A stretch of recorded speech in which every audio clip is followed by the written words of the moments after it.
বাসার সবাই বাস কাউন্টারে তাদেরকে বিদায় দিতে আসে। মৃদুর কাপড় চোপড় একটা বড় লাগেজে উপন্যাসের বই আর একাডেমিক বই মিলিয়ে দুটো বস্তা হয়েছে। মিতু কাঁদছে।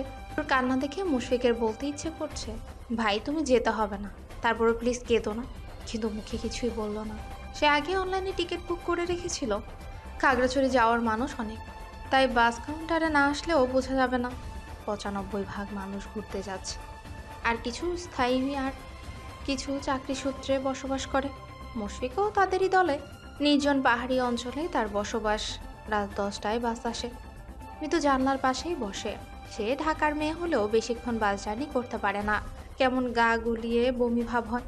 জানলার পাশে বসার কারণে বাইরের ঠান্ডা বাতাস গায়ে লাগায় বমি ভাব হচ্ছে না। বাসের কন্ডিশন খুব ভালো, সিটগুলো বেশ বড়।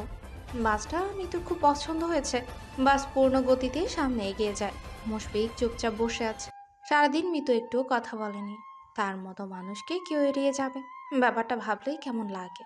সবকিছুর ঊর্ধ্বে ভালো কথা হলো মৃদু তার সাথে যাচ্ছে। সে একটু পরে তোকে বলে, কোনো সমস্যা হলে আমাকে বলবে, ওকে? মৃদু মুশফিকের দিকে তাকায়। বাসের নিয়ন আলোয় সুচালো তীক্ষ্ণ চোখের দৃষ্টি মেলে। মেজর তার দিকেই তাকিয়ে আছে। সে মাথা নাড়ে, অর্থাৎ বলবে। মুশফিক কিছুটা হলে চোখ বন্ধ করে বসে। মৃদুর কেমন দম বন্ধ লাগে।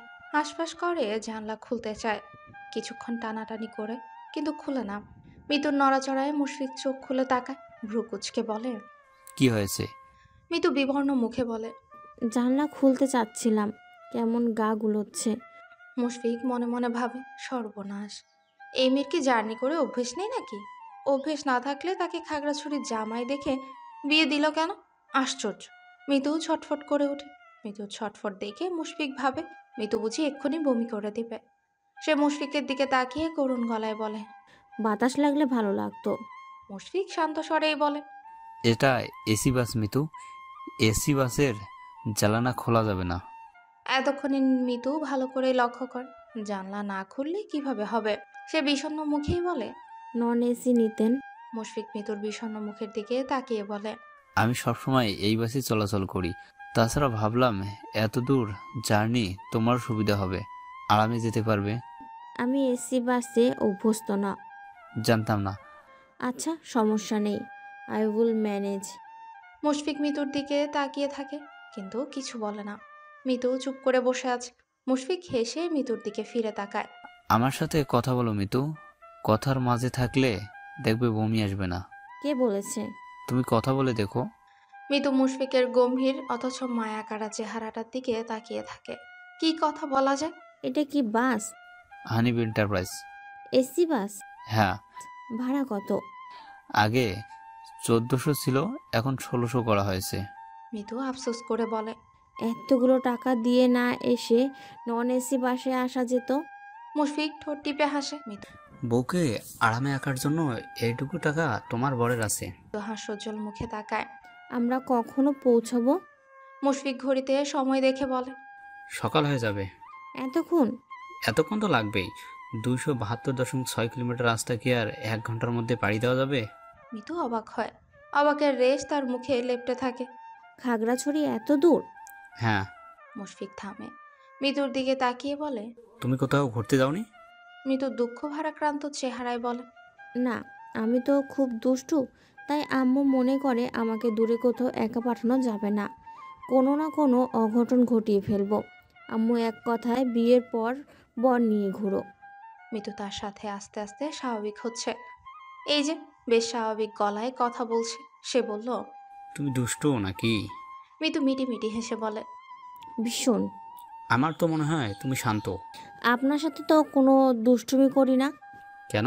মিতু জানলার দিকে তাকিয়ে বলে, ভয় লাগে? কেন? জানি না, আপনি কাছে থাকলে আমার খুব ভয় হয়। এখন যে এত কাছে বসে আছো, ভয় লাগছে না? মিতু মুশফিকের দিকে তাকায়। বুকের ভেতরে টিপ টিপ ছন্দের মাত্রা বাড়ে। মুশফিক তার খুব কাছে। এই যে হাতের বাহু তার গায়ে স্পর্শ করে আছে। কি যে ভয়ঙ্কর অনুভূতির আলোড়ন হচ্ছে তা বোঝানো যাবে না। নাম না জানা বডি স্প্রে মৃদু সুবাস ছড়াচ্ছে। নিজস্ব পুরুষালী ঘ্রাণ কেমন গা ঝিমঝিম করিয়ে দিচ্ছে। মৃদু চুপচাপ বসে আছে। এর আগে মুশফিক তার এত কাছে আসেনি। আজকেই প্রথম। দুজনের এই সামান্য দূরত্ব বুঝিয়ে একসাথেই বসেছে, অথচ অন্যদের বেলায় দেখা যেত যে এতদিন বেশ কাছাকাছি চলে গিয়েছে। মৃদুর অন্যরকম অনুভূতি হচ্ছে। সে ঝিম ধরে চোখ বন্ধ করেই বসে থাকে। মুশফিক শক্ত হয়ে বসে থাকা মেয়েটার চেহারার দিকে তাকায়। ঘুমোবে নাকি মিতু? মৃদু মুশফিকের দিকে তাকায় না। লোকটা যেন কেমন, হঠাৎই বুকে আগুন জ্বালিয়ে দেয়। এই যে একটু আগেও তো দিব্যি মুশফিকের সাথে কথা বলছিল, হঠাৎ যেন গায়ে কেমনতর অনুভূতির ফোয়ারা ধিক ধিক করে ছুটে যাচ্ছে। পুরুষালী ঘ্রাণ, গম্ভীর হৃদয় ছোঁয়া, হাস কিশোর যেন তাকে লজ্জায় ডুবিয়ে দিচ্ছে। কিন্তু কথা বলতে পারল না, গলার স্বর যেন আটকে গেল। মুশফিকের বলিষ্ঠ হাত পায়ের সাথে তার হাত পায়ের মৃদু ছোঁয়া যেন গা কাঁপিয়ে দিচ্ছে। সে চুপ করেই বসে থাকে। মুশফিক মাথাটা হেলিয়ে মৃদুর দিকে তাকায়। কি ব্যাপার ম্যাডাম, ফুল স্টপ কেন? মৃদু আস্তে করে বলে। এমনি। মুশফিক মৃদুর চেহারাটার দিকে তাকিয়ে বলে। হঠাৎ চুপ করে গেলে কেন? মৃদু চুপ করে থেকে কিছুক্ষণ পরে বিবশ কণ্ঠে বলে। চুপ থাকতে ভালো লাগছে। মুশফিক মৃদুর লাজুক রাঙা মুখের দিকে তাকিয়ে বলে। এখন এই মুহূর্তে কি পাচ্ছে, ভয় নাকি লজ্জা? মৃদু অবাক চোখে মুশফিকের দিকে তাকায়। উনি কিভাবে বুঝে গেল? সে মাথা নিচু করে নেয়। মুশফিক বলে। এতক্ষণ তো সব স্বাভাবিকই ছিল, হঠাৎ? মুশফিক আবারও বলে। এই লজ্জা আর ভয় যে কিভাবে দূর করবে তা আল্লাহই জানে। মৃদু অস্পষ্ট গলায় বলে। দূর? অস্পষ্ট করে বলা কথাটাও মৃদুর কানে আসে। এখন তো দূর বললে তো দূরে যাব না মিতু। মুশফিকের কথাগুলো দুষ্ট রূপ নিচ্ছে। সে প্রসঙ্গ পাল্টাতে চাইল। ফুস করেই শ্বাস ফেলে বলে। আমি ঘুমাবো। মুশফিক মুচকি হাসে। আচ্ছা। মৃদু চুপ করে থাকে। চুপ করেই বুঝতে পারে পাশের মানুষটা ছটফট করছে। সে ঘুমানোর চেষ্টা করে। মুশফিক নিজের মাঝে আগে কখনো এমন পরিবর্তন লক্ষ্য করেনি। আজকে এমন হচ্ছে কেন? বউ পাশে আছে বলেই হয়তো। এই যে এখন ইচ্ছে করছে অনেক কথা বলতে, কিন্তু চঞ্চল হরিণীর কি হল? হঠাৎই লজ্জার অদৃশ্য চাদরে নিজেকে মুড়িয়ে নিয়েছে। মুশফিক আস্তে করে বলে। ঘুমিয়ে গিয়েছো? মৃদু চোখ খুলে তাকায়। মুশফিক বলে। তুমি বোধহয় ভয় পাচ্ছ। তুমি চাইলে আমি তোমার হাত ধরে বসতে পারি, এতে ভয় কম লাগবে। মুশফিকের কথা শুনে মৃদু চুপ করে থাকে। লোকটা যে কড়া চালাক তা এইমাত্র বলা কথাটাই বোঝা যাচ্ছে। হাত ধরতে ইচ্ছে করছে অথচ বলবে না হাত ধরবে। বলল কি হাত ধরলে ভয় কম লাগবে? মৃদু আস্তে করে বলে। আমার হাত ধরতে ইচ্ছা করছে। মুশফিক বিস্তর হাসে। হাত দিয়ে চুল টেনে বলে। বউ কাছে থাকলে হুটহাট এমন অনেকেই ইচ্ছা জাগে। মৃদু চুপ করে মুশফিকের দিকে তাকিয়ে আছে। মুশফিক আস্তে করে মৃদুর হাতটা নিজের হাতের মুঠোয় নেয়। চিকন সরু আঙ্গুলের ভাঁজে বলিষ্ঠ সরু কড়া পড়া হাতের আঙ্গুল গুজে দিয়ে চুপচাপ সিটে হেলান দেয়। মৃদু কিছুক্ষণ পরেই ঘুমিয়ে যায়। একটু হেলান পরে মুশফিকের দিকে। মুশফিক ঘুমায়নি, বাসে সে ঘুমাতে পারে না। মৃদুর দিকেই তাকিয়ে মিষ্টি করে হাসে। মৃদু তার কাঁধে মাথা রেখে নিশ্চিন্তে ঘুমোচ্ছে। গালের পাশে চুল সরিয়ে দেয়। খুব নিচু গলায় ফিসফিস করে বলে। শোনো, আমার হৃদয় ধরেনি তোমাকে কাছে আনতে পেরে যেন যুদ্ধ জয় করার সুখ পাচ্ছি। তুমি কি কখনো তা উপলব্ধি করতে পারবে? মৃদু হাত দিয়ে মুশফিকের শার্ট আঁকড়ে ধরে মুখ গুজে দেয় তার কাঁধে। মুশফিকের দেহ অসাড় হয়ে আসে। সে নিঃশব্দে গভীর নিঃশ্বাস ফেলে। মৃদুর দিকে আদর মাখা চোখে তাকিয়ে থাকে। আচ্ছা, মৃদু জেগে থাকলে কি এভাবে কাছে আসতো? মোটেও না। এই মৃদু লজ্জায় কথাই বলে না। মুশফিক আস্তে করে পরম আদুরে মৃদুর কপালে একটা চুমু দেয়। মৃদু নড়ে চড়ে বসে। মুশফিক চুপচাপ মৃদুর হাতটা আঁকড়ে ধরে বসে আছে। মৃদু চুপ করে আছে। লজ্জায় শিহরণে তার দম বন্ধ হয়ে আসছে, কিন্তু সে সরে আসতে পারছে না। অজানা আকর্ষণে আরো লেপ্টে থাকতে ইচ্ছে করছে। মুশফিকের বলা কথাগুলো হৃদয়ে লেগেছে। সে কপালে মুশফিকের ঠোঁটের ভেজা চুমু এখনো অনুভব করতে পারছে। হঠাৎ মনে হলো মেজর এত খারাপ, গাড়িতেই চুমু শুরু করেছে। বাসায় নিতে পারলে কি করবে? ভাবতেই মৃদুর গলা শুকিয়ে গেল। সে আস্তে করেই মুশফিকের দিকে তাকায়। মুশফিক তার দিকেই তাকিয়েছিল। সে মৃত্যুকে তাকাতে দেখে বুক মুচড়ে ওঠে। গোপন কথা, গোপন স্পর্শ কি মেয়েটা জেগেই অনুভব করেছে? আস্তে করে বলল। এই তুমি ঘুমাওনি? আশ্চর্য। মৃদু মনে মনে নিজের গালে ঠাস করে একটা থাপ্পড় দিল। আরেকটু এমন করে কাঁধে শুয়ে থাকতো চুপচাপ। মুশফিকের নরম কথা, আদুরে চুমু অনুভব করত। তা না করে সে গরুর মতো বড় বড় চোখ করে তাকিয়ে ফেলেছে। তার চোখ খুব সুন্দর। সবাই উপমা দেয় হরিণের মতো চোখ, কিন্তু আজ তার মনে হচ্ছে এগুলো মোটেও হরিণের চোখ না, এগুলো গরুর মতো চোখ। নিজের প্রতি নিজের রাগে গা বিষি উঠল। বিয়ের পরে এই প্রথম মুশফিক মৃদুর দিকে ভালোবাসার চুমু এঁকে দিয়েছে, আর সে কিনা এটা ভেস্তে দিল। যদিও তার লজ্জা লাগছে, হাত পায়ের তালুতে শিরশির করে উঠছে, তারপরও নিজেকে সামলানো যেত। কিন্তু মুশফিকের এমন হতবিহ্বল চেহারা দেখে তা আর সম্ভব না। এই মুহূর্তে মুশফিককে দেখে তার মনে হচ্ছে মুরগির চোখ কেমন হতবাক হয়ে বিস্ময় ভরা চোখে তাকিয়ে আছে। মিতু বোকার মতো হাসার চেষ্টা করলো ঠিকই, কিন্তু পেটের ভেতর ভয় গুড় গুড় করে উঠছে যে বাসায় গিয়ে কি হবে। লজ্জায় তার ইচ্ছে করছে বাস থেকে নেমে ঢাকা ফিরে যেতে। মুশফিক স্মার্টলি নিজেকে সামলে নেয়। মিতুর বোকা হাসির দিকে তাকিয়ে বলে, গাড়ির ঝাঁকি লেগে ঘুম ভেঙে গেল, রাস্তা এত খারাপ। মিতু মুখের সামনে হাত দিয়ে হাই তোলে, যেন সদ্য ঘুম ভেঙেছে, যে চোখ পিটপিট করে তাকায়। যথাযথ চেষ্টা করছে, তাকে দেখেই যেন বোঝা যায় মাত্রই ঘুম থেকে উঠেছে। মুশফিক মিতুর মুখের দিকে তাকিয়ে তীক্ষ্ণ চোখে তাকিয়ে আছে। মিতু এমন শিকারী দৃষ্টি দেখে নড়েচড়ে বসে। মুশফিক বলল, রাস্তা ভাঙা না, মোড় ঘুরতে গিয়ে ঝাঁকি লেগেছে হয়তো। মিতু মাথা নেড়ে আবারও সিটে মাথা রাখে। মুশফিকের মুখাবয় গম্ভীর হয়, চুপচাপ গম্ভীর মুখে বসে থাকে। মিতুর সাথে আর একটাও কথা বলে না।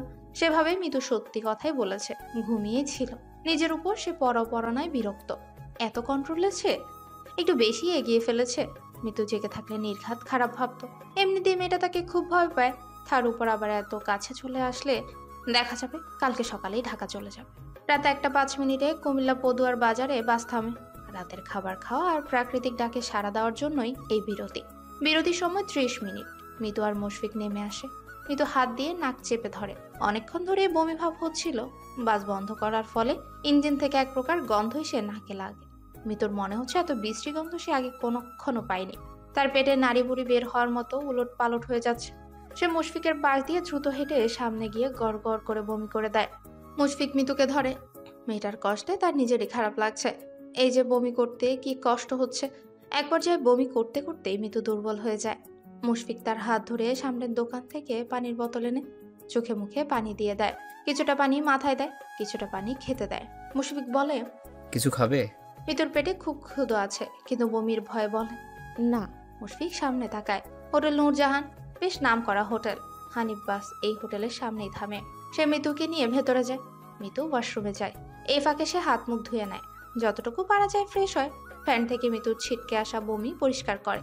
বেরিয়ে এসে দেখে মিতু দাঁড়িয়ে আছে। সে বের হওয়ার পরে তার পায়ের দিকে তাকিয়ে, আপনি পরিষ্কার করলেন কেন? আমি পরিষ্কার করে দিতাম। কি? ইশারায় প্যান্ট দেখিয়ে বলল। ময়লা। মুশফিক বুঝতে পারলো মিতু কিসের কথা বলছে। মেয়েটা খেয়াল করেছে। সে হেসে বলে, তোমাকে পরিষ্কার করতে হবে? আমিই পারি এসব। মিতু ফ্যাকাশে চোখে তার দিকে তাকিয়ে আছে। মুশফিক মিতুর কাছে যায়। মাথার চুল ক্লিপ ছেড়ে উসখুস করে হয়ে আছে। মিতুকে একটা চেয়ারে বসিয়ে মাথার চুলগুলো যতটা সম্ভব গুছিয়ে ক্লিপ দিয়ে আটকে দেয়। মিতু মুগ্ধ হয়ে মুশফিকের দিকেই তাকিয়ে আছে। মানুষটা এত যত্নশীল। মুশফিক বলল, কি খাবে? পেট তো খালি। মিতু না করে বলে। মুশফিক বলে, না খেলে আরো খারাপ লাগবে। আবারও বমি হবে। মুশফিক বলল, কিছু হবে না, তুমি বসো। কি খাবে? ভাত? না, অন্য কিছু। আচ্ছা। কিছুক্ষণ পরেই মুশফিক ফিরে আসে। মিতুর হাতে দুটো ট্যাবলেট দিয়ে বলে, খেয়ে নাও। মিতু চুপচাপ খেয়ে নেয়। ওইটা তাদের খাবার দিয়ে যায়। কলিজা ভুনা, সবজি আর পরোটা। মিতু একটু খায়। মুশফিক জোর করেও খাওয়াতে পারে না। মুশফিক খেয়ে কফি আনে। মিতু যে খেতে পারছে না এটা চুপচাপ দেখছে। মিতুকে বাসে উঠিয়ে সে নেমে যায়। নিরিবিলি বাসে মানুষ নেই বলতে গেলে। সবাই নিজ প্রয়োজনে নেমে পড়েছে। আস্তে আস্তে সবাই ফিরে আসে। কিছুক্ষণের মাঝে মুশফিকও ফিরে আসে, হাতে অনেকগুলো খাবার। মিতু দুর্বল কণ্ঠে বলে, এগুলো কি? চিপস, জুস, চকলেট, আচার। মিতু নাক সিটকে বলে, আমি কিচ্ছু খাবো না। মুশফিক হাসে, সিটে বসে বলে, আচ্ছা। মৃদু ঝাঁকুনি দিয়ে বাস আবার চলতে শুরু করে। মৃদু আস্তে করে সজ্ঞানে স্বইচ্ছে মুশফিকের কাঁধে মাথা রাখে। মুশফিকের হঠাৎ নিজেকে খুব পূর্ণ লাগে। সুখের আতশবাজি যেন চারিদিকে ফুটে ওঠে। সে মিতুর হাতটা নিজের হাতের মুঠোয় পুড়ে নেয়।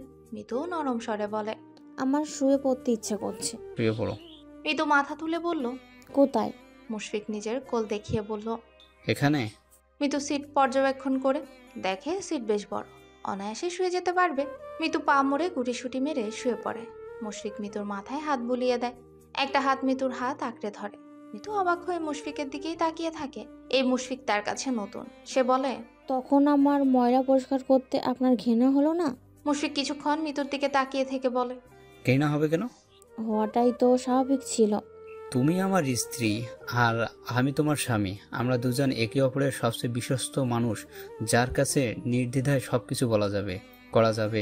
একে অপরের বিন্দু পরিমাণ সমস্যা শুকনো নজরে দেখতে হবে, যত্ন নিতে হবে। শুধুমাত্র আমি তোমার হাজবেন্ড বলে যে তুমি শুধু আমার সেবা করবে, আর তোমার অসুস্থতায় আমি তোমার সেবা না করে নাক কুঁচকে দূরে সরে থাকবো, তা কি করে হয়? আমি সবসময় তোমার যত্ন নেব। মিতুর বুকটা সুখে কেমন চিনচিন করে ওঠে। মনে মনে আল্লাহর কাছে শুক্রিয়া জানায় এত ভালো মন মানসিকতা সম্পন্ন জীবনসঙ্গী দেয়ার জন্য। মুশফিক মিতুর চোখে তার জন্য স্পষ্ট মুগ্ধতা দেখতে পায়। সে হাসকি স্বরেই বলে, তাছাড়া ভালোবাসার মানুষের কোনো কিছুতেই ঘৃণা আসে না। মিতু ঠোঁট কামড়ে ধরে, অপলক মুশফিকের দিকে তাকিয়ে থাকে। একটু পরে আস্তে করে বলে, আমি আপনার ভালোবাসার মানুষ। মুশফিক ঠোঁট টিপে হাসে। মিতুর নাকে টোকা দিয়ে বলে, এখনো হওনি, কিন্তু খুব তাড়াতাড়ি হয়ে যাবে আশা করি। মিতুর বলতে ইচ্ছে হলো, তা ভালোবাসার মানুষই যদি না হলাম তাহলে কপালে চুমুটা দেওয়ার কি দরকার ভাই? ভালোবেসেই না হয় এসব করো। কিন্তু এসব কি আর মুখে বলার সাহস মিতুর আছে? সে চুপ করেই থাকে। মুশফিক তেঁতুলের আচার মিতুর মুখের সামনে ধরে। মিতু মাথা নাড়ে। মুশফিক বলে, খাও, ভালো লাগবে। মিতু চুপচাপ খায়। মুশফিক একে একে চিপস, জুস, চকলেট, আচার সব খাইয়ে দেয়। মিতুও চুপচাপ শুয়ে থাকে। মুশফিকের গায়ের মিষ্টি আধুরে ঘ্রাণ তাকে অন্যরকম আবেশে জড়িয়ে রাখে। সে চোখ বন্ধ করে ঘুমিয়ে যায়। মিতু ঘুমানোর পরে মুশফিক তার মোবাইল ফোন নিয়ে ঘুমন্ত মিতুর কয়েকটা ছবি তুলে নেয়। মানুষের কথার শব্দে মিতুর ঘুম ভেঙে যায়। নিজেকে আবিষ্কার করে মুশফিকের কোলে। মুশফিকের কোলে সে কখন শুয়েছে? মিতু মুশফিকের সাথেই মিশে আছে। মুশফিক তার দিকে কেমন মিষ্টি চোখে তাকিয়ে আছে। মিতু জলদি উঠতে চায়। মুশফিক তাকে উঠতে সাহায্য করে বলে, এত তাড়া কিসের? আস্তে উঠো। মিতু আস্তে করে বলে, ডাকেননি কেন? পা ব্যথা করছে না? মুশফিক হেসে বলে, না, ঠিক আছে। গাড়ি থেমে আছে। মিতু বাইরের দিকে তাকিয়ে বলে, আমরা কি পৌঁছে গিয়েছি? না, তাহলে গাড়ি থামছে কেন? আমরা এখন খাগড়াছড়ি আছি। এটা খাগড়াছড়ির মাটিরাঙ্গার উপজেলা। এখানে একটা আর্মি চেকপোস্ট আছে। সামনে খুব আঁকাবাঁকা রাস্তা। রাতে গাড়ি চলাচল রিস্ক, তাই সেনাবাহিনীরা রাতে এখানে আসা সব গাড়ি আটকে দেয়। ভোরের আলো ফুটলে ছেড়ে দেয়। ও আচ্ছা, আপনি কি এখানে আসেন? না, আমি আসি না, কিন্তু মাঝে মাঝে দরকার লাগলে আসতে হয়। কিছুদিন আগে একটা ড্রাগের চালান হচ্ছিল, তখন এসেছিলাম। মিতু অবাক হয়ে বলে, তারপর? ধরে ফেলছি। আচ্ছা কিছুক্ষণ পরেই ভোরের আলো ফুটে ওঠে। বাস গাড়ির পাহাড়ের উপর উঠতে থাকে। পাহাড়ের আঁকাবাঁকা রাস্তায় হেলে দুলে বাস উঠতে থাকে। মিতুর ভয় লাগে। সে মুশফিকের দিকে ভয়ে ভয়ে তাকায়। মুশফিক বলে, এটা আলুটিলা পাহাড়। এই পাহাড় উঠে 20 মিনিট লাগবে। ভয় লাগছে? ভয়ের কিছু নাই, আমি আছি তো। মিতু মুগ্ধ হয়ে বাইরের দিকে তাকিয়ে থাকে। দূরে কি সুন্দর পাহাড়। সকালে সাদা কুয়াশা যেন পাহাড় আঁকড়ে ধরে রেখেছে। তার চোখে মুখে মুগ্ধতার রেশ। মুশফিক চুপচাপ মিতুর উচ্ছ্বাস দেখছে। মুশফিক হাত দিয়ে এটা সেটা মিতুকে দেখাচ্ছে, চেনাচ্ছে। কিছুক্ষণ পরেই তারা খাগড়াছড়ি শহরে চলে আসে। বাস থেকে নেমে সকালের ঠান্ডা বাতাসে গা মাখে। মুশফিক ব্যাগপত্র নিয়ে একটা গাড়িতে উঠে বসে। এখান থেকে আর্মি কটেজ অনেক দূর। যাওয়ার পথের দৃশ্য মিতুকে মুগ্ধ করে ক্ষান্ত হলো না, বরং প্রকৃতির প্রেমে পড়তে বাধ্য করলো। মুশফিক মিতুকে সব চিনিয়ে নিচ্ছে। যখন আর্মি কটেজে পৌঁছালো তখন সকাল 6:30 বাজে। মিতু গাড়ি থেকে নেমে কটেজের দিকে তাকায়। দূরে এমন আরো কটেজ আছে, দেখতে একই রকম। সে জিজ্ঞাসা দৃষ্টিতে মেলে মুশফিকের দিকে তাকায়। মুশফিক মিতুর কানের কাছে মুখ নিয়ে বলে, মেজরের রাজ্যে স্বাগতম আপনার প্রিয়তমা। এই বাড়ি তোমার। এই বাড়িতে আমি তোমার কাছে শুধু শান্তি চাই আর ভালোবাসা। মিতুর মুখে হাসি ফুটে ওঠে। মুশফিকের দিকে তাকিয়ে চোখ দিয়ে আশ্বস্ত করে। আস্তে ধীরে কটেজের ভেতর যায়। নিচেই বড় হল রুম, সোফা আর টিভি সংযোগে সাজানো। পাশে বড় কিচেন, অন্য পাশে দুটো রুম, মাঝখানে সিঁড়ি। মুশফিক ইশারা করে উপরে যেতে। মিতুও সিঁড়ি বেয়ে উপরে উঠে আসে। উপরে 3টে রুম। এক রুমের এক পাশে বড় খোলা বারান্দা। এই রুমটাই মুশফিক থাকে। মিতুকে নিয়ে সেটাই যায়। মিতু রুমে ঢুকে মুগ্ধ হয়ে তাকিয়ে থাকে। রুমটা দেখে বোঝা যায় ভীষণ রুচিশীল মার্জিত মানুষের পছন্দ খুবই অনন্য। মুশফিকের বাসা যেমন সাধারণ সমারোহ, এখানেও তাই। সব সাদা। সে বারান্দায় আসে, তারপর মুখ দিয়ে বলে, ওয়াও, এত সুন্দর। মিতুর সামনে উঁচু উঁচু পাহাড়। সে চোখের পলক ফেলার ভাষা হারিয়ে ফেলে। কতক্ষণ দাঁড়িয়ে ছিল জানা নেই। পেছন থেকে মুশফিক বলে, এখন থেকে প্রতিদিনই দেখতে পারবে। এখন আসো, গোসল করো। মিতু মুশফিকের দিকে তাকিয়ে আবার মুখ ফিরিয়ে নেয়। শুধুমাত্র তোয়ালে পরে এভাবে ঘুরছে কেন? ছি, মতলব মেজরদের কি লজ্জা শরম থাকে না নাকি? মুশফিক বলে, যাও, আমার ডিউটি আছে মিতুল। মিতু সামনে এগিয়ে আসে। আমাকে মিতুল বলেন কেন? আমার পছন্দ, ভালো লাগে, মিষ্টি লাগে। মিতু হেসে রুমে যায়। লাগোয়া সুন্দর ওয়াশরুমে ঢুকে আরেকবার মুগ্ধ হয়। দেয়াল ঘেঁষে বাথটব আর সামনে সুন্দর জানালা। সেই জানালা দিয়ে পাহাড় দেখা যায়। গোসল করতে করতে প্রকৃতি দেখা যাবে। মিতু জলদি গোসল করে বেরিয়ে আসে। রুমে কেউ নেই। মিতু মাথা মুছতে মুছতে নিচে আসে। মুশফিক নাস্তা বানাচ্ছে, ফ্রোজেন পরোটা আর ডিম ভাজি, আরেক চুলোয় আদা দেওয়া রং চা। মিতু কাছে গিয়ে দাঁড়ায়। মুশফিকের হাতের কাজ দেখে বোঝা যাচ্ছে মুশফিক রান্না বান্নায় দক্ষ। মুশফিক বলে, ভালো লাগছে? মিতু হেসে বলে। হ্যাঁ। মুশফিক টেবিলে এনে নাস্তা রাখে। মিতুকে পরোটা দিয়ে সে শসা, টমেটো, গাজর আর এক কাপ চা খায়। মিতু অবাক হয়ে বলে, আপনি এসব খেয়ে থাকবেন? হ্যাঁ পরোটা খান না? খাই, মাঝে মাঝে। গতকাল রাতে পরোটা খেলাম না, সেটা তো অর্ডার ছিল, তাই এখন ছালাদ দিয়ে কাটাকাটি। মিতু এবার বুঝল এমন পাথর খোদা শক্ত শরীরের রহস্য কি। সে রাস্তা করে বিছানায় চলে আসে। নরম তুলতুলে বিছানা। মিতু শোয়ার পরেই আরামে চোখ বন্ধ করে গেল। কিছুক্ষণ পরেই কপালে হাতের স্পর্শ পেয়ে মিতু চোখ খুলে তাকায়। কখন যে ঘুমিয়ে গেছে বুঝেইনি। মুশফিক ইউনিফর্ম পরে প্রস্তুত। মিতু আস্তে করে বলে, এই আপনাকে এত সুন্দর লাগছে কেন? মুশফিক মিতুর দিকে ঝুঁকে আসে। আমি তো মিতুর বর, তাই একটু আল্ট্রা লেভেলের সুন্দর।